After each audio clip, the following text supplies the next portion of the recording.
ما هو دورك في المجتمع؟ ما هي مسؤوليتك؟ وماذا قدمت لوطنك؟ وأتمنى من أعزائنا الطلبة أن يقاتلوا بعقولهم النيرة، بأقلامهم الجهل والظلم، كما يقاتلون إخوانهم في جبهات القتال. أحبتي الطلبة، في هذا المضمار وأنتم تخوضون هذه الأوقات، أصبح العلم طريقا للنجاة، لكن علينا ألا نتناسى إن العلم يحتاج إلى هدف منشود، إلى عمل جبار كي نصل إليه. منو اللي يقول إحنا ما نقدر؟ منو اللي يقول إحنا نقدر؟ إحنا ما نقدر. منو اللي يقول؟ اليوم نحن كشباب واعي هادئ، هدفه انه يحقق طموح، هدفه انه يبني مستقبل لنفسه والشباب اللي من حوله. شلون ابدي بهذا الشيء وانا ما عندي سلاح؟ شلون ابدي بهذا الشيء وانا ما عندي خطوه اثر بها على غيري؟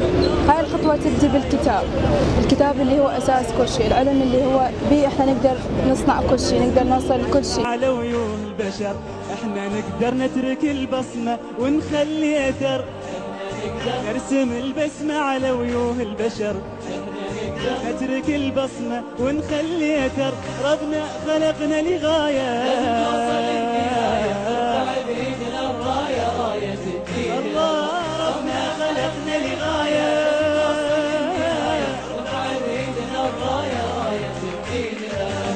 منو اللي يقول احنا ما نقدر؟ منو اللي يقول احنا ما هو دورك في المجتمع؟ منو اللي يقول ما هي مسؤوليتك؟ وماذا قدمت لوطنك؟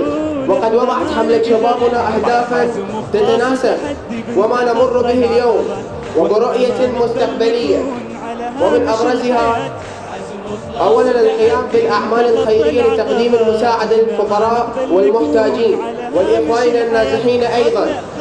ثانيا تنظيم الأنشطة التطوعية التي تهدف إلى فائدة المجتمع وخدمة الوطن، العمل على تفعيل دور المرأة وتحفيزها بتحمل مسؤوليتها التي لا تقل أهمية عن مسؤولية الرجل. وأخيرا غرس مفهوم العمل من دون مقابل، العمل لله أنا. وبفضل الله بالأمس كنا في كربلاء المقدسة، واليوم ها هنا نحن في بغداد الحبيبة، وإن شاء الله غدا في بقية المحافظات، لنثبت أن الشباب على قدر المسؤولية وإننا قادرون على بناء الوطن.